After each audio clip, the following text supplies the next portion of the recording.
সবাইকেই আমার চ্যানেলের পক্ষ থেকে স্বাগতম জানাই। আজকে আমি তোমাদের সামনে উপস্থাপন করব কিভাবে সেকেন্ড ইয়ারে ডিপ্লোমা কোর্সে পলিটেকনিকে অ্যাপ্লাই করা যায়। তাই সবাইকেই বলবো সম্পূর্ণ ভিডিওটি সম্পূর্ণ জ্ঞান লাভের জন্য দেখবে। যদি কোনো মতামত থেকে থাকে কমেন্ট সেকশানে জানাতে ভুলবে না। বন্ধুদেরকে অবশ্যই শেয়ার করতে ভুলবে না। যদি ভালো লেগে থাকে ছোট্ট একটা লাইক করতে ভুলবে না। অবশ্যই চ্যানেলটি কিন্তু সাবস্ক্রাইব করে বেল নোটিফিকেশানটা অন করতে ভুলবে না। এরকম নিত্য নতুন ভিডিওর নোটিফিকেশান তোমাদের সামনে আমি প্রতিদিন নিয়ে আসি, তাই সবাইকেই বলবো চ্যানেলটি অবশ্যই সাবস্ক্রাইব করতে ভুলবে না। তাহলে আমাদের মূল যে টপিক সেটা হলো কিভাবে সেকেন্ড ইয়ারে অনলাইনে পলিটেকনিকে বা ভোকলেটের জন্য অ্যাপ্লাই করা যায় সে ব্যাপারে বিস্তারিতভাবে জানবো। আর একটা কথা বলে রাখি, এই ভোকলেটে অ্যাপ্লাই করার জন্য যেমনভাবে আইটিআইয়ে যারা 2 বছরে একই ট্রেডে পাস করেছো, এক ট্রেড নিয়ে পাস করেছো তারা, এবং এইচএস ভোকেশনালে যে সমস্ত ছাত্রছাত্রীরা পাস করেছো তারা, সেই সঙ্গে সায়েন্স স্ট্রিমে এইচএসে ফিজিক্স, কেমিস্ট্রি, ম্যাথ এরকম যে সাবজেক্টগুলো রয়েছে তাদের ব্রাউচারে, তারাও কিন্তু অ্যাপ্লাই করতে পারবে। তাহলে বললাম আইটিআইয়ের ছাত্র, ভোকেশনালের ছাত্র এবং জেনারেলসে সায়েন্স স্ট্রিমের বিশেষ যে বিষয়গুলো নিয়ে পাস করা ছাত্র কিন্তু অ্যাপ্লাই করতে পারবে। এবারে চলে যাই কিভাবে আমরা ছোট্ট ছোট্ট ধাপে দেখে নিব কিভাবে অ্যাপ্লাই প্রক্রিয়াটা হয় বা অ্যাপ্লাই প্রক্রিয়াটা করা যায়। এজন্য সবার প্রথমে তোমাদের কাজ, তোমাদের যে যার ব্রাউজারে গিয়ে ক্রোম ব্রাউজার বা যে যার বিভিন্ন ব্রাউজার রয়েছে সেই ব্রাউজারে গিয়ে অবশ্যই তোমাদেরকে টাইপ করতে হবে এর ওয়েবসাইট, যেটা www.admission-tet.wb.gov.in নামে সার্চ করলে প্রথম যে পোর্টালটি ওপেন হবে এই wb.gov নামে টেট/ক্যাপ-পোর্টাল, এখানেই ক্লিক করলে এর মূল যে কমন অ্যাডমিশান পোর্টাল, যেখানে আইটিআই, পলিটেকনিক এবং ফার্মেসির অ্যাডমিশানের জন্য অ্যাপ্লাই করা যাচ্ছে 2026-27 সেশানে, তার পেজটি ওপেন হবে। এখানেই তোমাদের যারা অ্যাপ্লাই করবে প্রথমে তাদের রেজিস্ট্রেশন করতে হবে। এই রেজিস্ট্রেশনের জন্য স্টার্ট রেজিস্ট্রেশনে ক্লিক করতে হবে। স্টার্ট রেজিস্ট্রেশনে ক্লিক করলেই তোমাদের সামনে একটি উইন্ডো ওপেন হবে, যেটা দেখতে এরকম। এখানে তোমাদের মোবাইল নম্বরটি দিয়ে অবশ্যই ভেরিফাই করতে হবে। ভেরিফাই করার জন্য 6 ডিজিট তোমাদের ওটিপি তোমাদের মোবাইলে যাবে, সেটা এন্টার করার পরে তোমরা ভেরিফাই অপশানে ক্লিক করার পরে তোমাদের পার্সোনাল ডিটেলসের কিছু তথ্য চাইবে, যেখানে তোমার নাম, তোমার মাঝের নাম, পদবি। আমি এখানে যে জিনিসটা দেওয়া রয়েছে, যে পদবি বা যে নাম দেওয়া রয়েছে সেটা আমার মতো করে দিয়েছি মোটামুটিভাবে, যাতে তোমাদের বুঝতে অসুবিধা হয়। তবে এটা কিন্তু একেবারে কারো প্রকৃত নাম বা প্রকৃত কোনো তথ্য এখানে কিন্তু তুলে ধরা হয়নি, সবগুলোই কিন্তু ডুপ্লিকেট তথ্য এখানে তুলে ধরা হয়েছে। এরপরে রয়েছে বাবার নাম, বাবার মধ্যবর্তী নাম যদি থাকে দিলে, কিন্তু প্রত্যেকটা ইংরেজিতে ভালো করে টাইপ করে দেখে নেবে। এরপরে রয়েছে পিতার পদবি, তারপরে রয়েছে সেই একইভাবে মায়ের নাম প্রথম অংশ, মায়ের মধ্যবর্তী অংশ যদি থাকে এবং মায়ের পদবি যদি থাকে। তোমাদের এই নামগুলো কিন্তু বিশেষ করে যখন টাইপ করবে এগুলো এইচএসের মার্কশিট অথবা মাধ্যমিকের মার্কশিটের অ্যাডমিটের নাম অনুযায়ী যেন একেবারে তথ্যগুলো হুবহু ঠিকঠাক থাকে বা নামের স্পেলিংগুলো যেন একেবারে ঠিক থাকে। এরপরে তোমাদের জন্মের তারিখ, জন্মের তারিখে ক্লিক করলে জন্মের তারিখ, লিঙ্গ, যে যার লিঙ্গ বা জেন্ডার অনুযায়ী দিলে, যে যার বিবাহিত তথ্য দিলে, এবং তারপরে ইমেল অ্যাড্রেস, আধার নম্বর, মোবাইল নম্বর এবং রিলিজিয়ান, যে যার ধর্ম। তারপরে রয়েছে তোমাদের জেনারেল ক্যাটাগরি, যে যার ক্যাটাগরি অনুযায়ী দিবে। ক্যাটাগরি অনুযায়ী দেওয়ার জন্য সবাইকে বলবো যে যার নির্দিষ্ট সঠিক যদি তোমাদের কাগজ থেকে থাকে তাহলে সেভাবে তোমরা কিন্তু ক্যাটাগরি তোমরা অ্যাপ্লাই করবে, এবং তার যে প্রকৃত তথ্যের কাগজ সেটা কিন্তু অ্যাডমিশানের সময় তোমাদেরকে জমা দিতে হবে অ্যাডমিশান সেন্টারে বা যেখানে তোমাদের ভেরিফিকেশানটা হবে, সেটা কলেজেও হতে পারে বা কাউন্সেলিংয়ের সময় যেখানে অ্যাডমিশান হবে সেখানে তোমাদের ওটা কিন্তু জমা দিতে হবে। এরপরে রয়েছে তোমাদের ঠিকানা সম্পর্কিত তথ্য, যেখানে রাস্তা বা গ্রামের নাম, এলাকার নাম, রাজ্যের নাম, ওখানে সিলেক্ট করলেই ওই স্ক্রোলে টিপলেই ওখান থেকে বেরাবে, সেখান থেকে দিবে ডিস্ট্রিক্ট, তারপরে স্কুলের সাব ডিভিশন বা মহকুমা, যে যার ব্লক বা পৌরসভা যদি হয় এখানে ক্লিক করে যে যার পৌরসভা ব্লক দিলে এরপরে বাড়ির ফ্ল্যাট নম্বর, থানা এবং পোস্ট অফিসের বা ডাকঘরের নম্বর, এটা ক্লিক করার পরে এবং তারপরে রয়েছে পিনকোড নম্বর দেওয়ার পরে তোমাদের এখানে রিভিউ রেজিস্ট্রেশন প্রিভিউ করুন, বা এখানে এই প্রিভিউ করা মানে যে তথ্যগুলো দিয়েছো সেই তথ্যগুলো আবার তোমাদের সামনে উঠবে, তাই সেই তথ্যগুলো আরেকবার ভালো করে ভেরিফাই করে নেবে।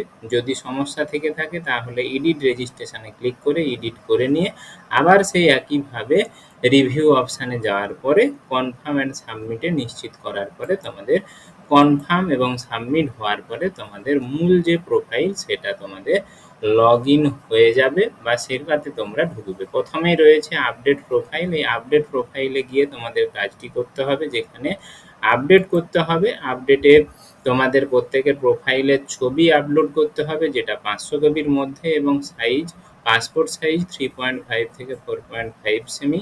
এই কাজগুলো করার আগে সবাইকে বলবো অবশ্যই এই জিনিসগুলো যেন কম্পিউটারে অথবা যারা যদি ফোনের মাধ্যমে করো সেই তথ্যগুলো যেন অবশ্যই তোমাদের ফোনে আগে থেকে লোড করা থাকে।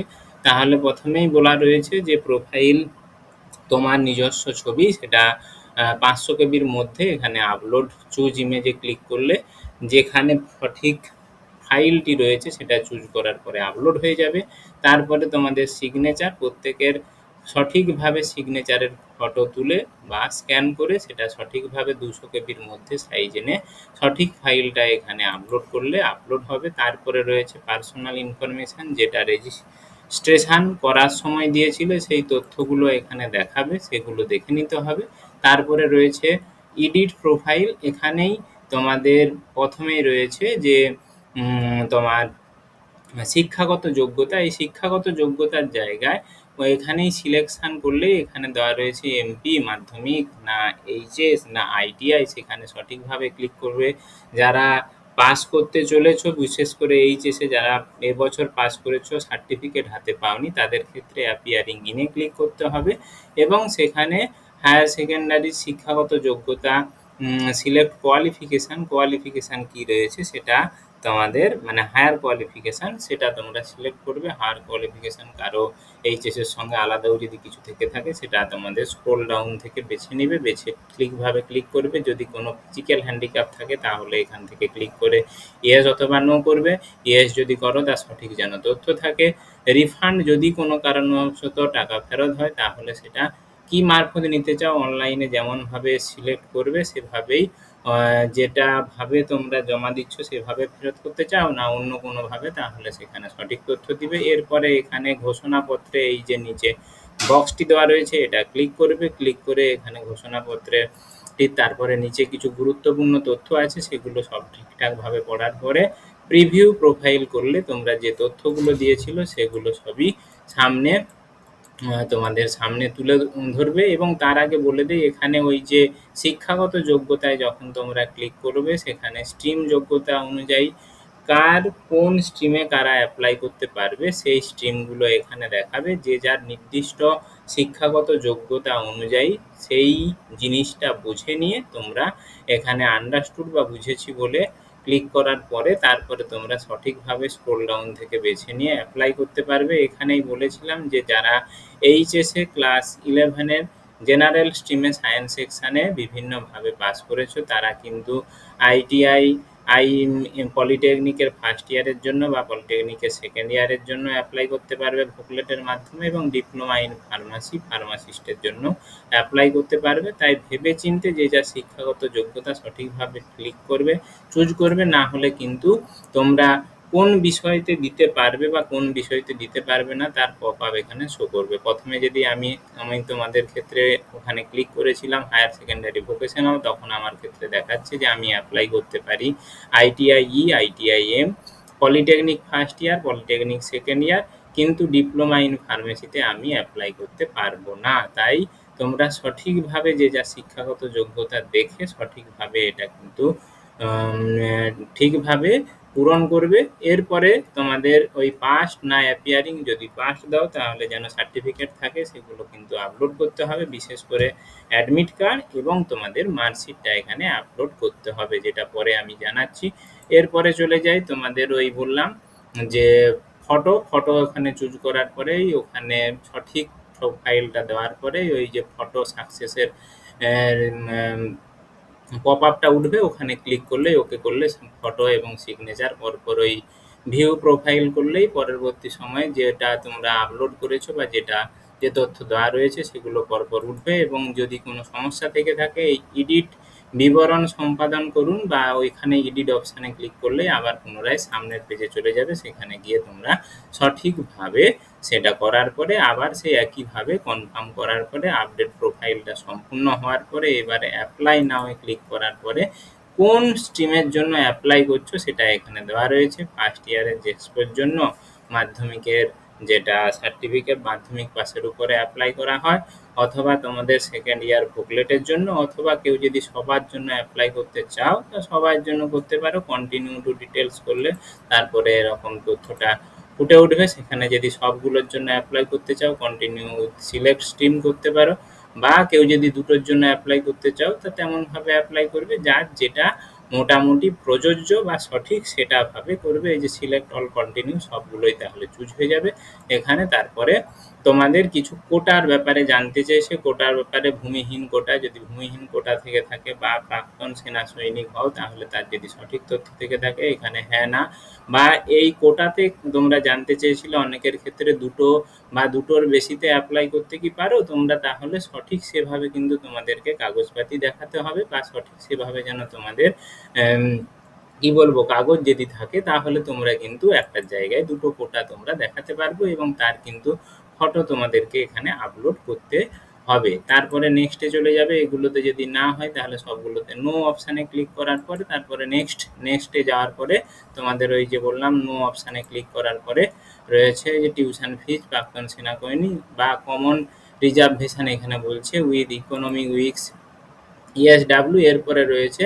পলিটেকনিকের দ্বিতীয় বর্ষের জন্য অ্যাপ্লাই করার জন্য আমি দিয়েছিলাম যে এইচএস, এই এইচএস ইকুইভ্যালেন্ট বা কোন প্রার্থীর জন্য যোগ্য বা সেইভাবে তোমরা কিন্তু সঠিক শিক্ষাগত যোগ্যতার যে কালামটি রয়েছে সেটা পূরণ করবে। পূরণ করার পরে তোমাদের প্রতিষ্ঠানের নাম চাইবে, নাম দিবে, কোন বছর পাস করেছো সেই বছরে পাস এবং জেলার নাম, কোন ডিস্ট্রিক্ট থেকে ডিস্ট্রিক্টের নাম, বোর্ডের নাম, বোর্ডের ক্ষেত্রে ওখানে সার্চ করবে, সার্চ করে সঠিক বোর্ডের নাম, তোমাদের প্রকৃত নাম্বার কত, তার মধ্যে কত পেয়েছো সেটা সঠিকভাবে দিবে। দেওয়ার পরে তোমাদের এখানে নিচে অটোমেটিকভাবে ক্যালকুলেটেড হয়ে যাবে কত পার্সেন্টেজ নাম্বার পেয়েছো।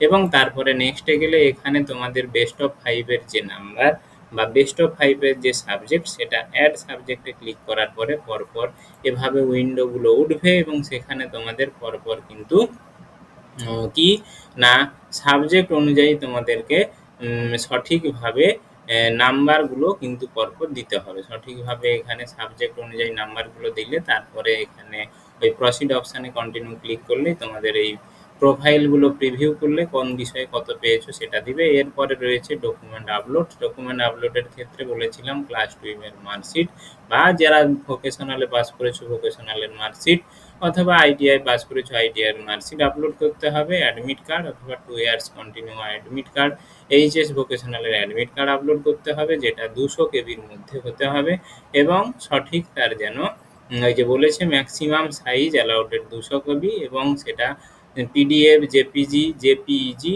পিএনজি এর মধ্যে হতে হবে। সঠিক আপলোড করার পরে এখানে একটি উইন্ডো খুলে উঠবে, সেখানে তোমাদের আপলোড অপশানে গিয়ে সঠিক ফাইল চুজ করে আপলোড করার পরে তারপরে আপলোড ক্লিক করলেই এভাবে ফুটে উঠবে এবং তারপরে রয়েছে তোমাদের পেমেন্ট সেকশন। যেমনভাবে তোমরা সিলেক্ট করবে অ্যাপ্লাইয়ের ক্ষেত্রে 2, 3, 4 তাহলে তেমনভাবে কিন্তু এখানে টোটাল যে পেমেন্টের পরিমাণ সেটা কিন্তু বাড়বে। তাহলে তোমরা বুঝতে পারলে কেমনভাবে অ্যাপ্লাই করতে হবে, কেমনভাবে সঠিকভাবে অ্যাপ্লাই করার পরে এই পে সেকশানে গিয়ে তোমাদের সঠিকভাবে যে যার ইনফরমেশন বা ইউপিআই বা ক্রেডিট কার্ড, ডেবিট কার্ড যে কার্ডের মাধ্যমে তোমরা দিবে তার তথ্যগুলো পূরণ করার পরে পুরোটা সাবমিট হবে। সাবমিট হওয়ার পরে উপরে দেখবে এখানে ডাউনলোড পিডিএফ, এই ডাউনলোড পিডিএফ এস অপশানে ক্লিক করার পরে এখান থেকে তোমাদের পুরো যে অ্যাপ্লাই প্রক্রিয়াটা সেটা কিন্তু তোমরা এখান থেকে ডাউনলোড করে নিতে পারবে এবং এটা প্রিন্ট আউট করে রাখবে। আশা করি তোমরা প্রত্যেকে বুঝতে পারলে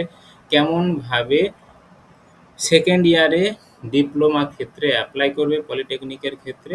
আজকে এইখান পর্যন্তই, পরবর্তী সময়ে আবার একটি ভিডিও নিয়ে হাজির হব। ততদিনের জন্য ধন্যবাদ, নমস্কার।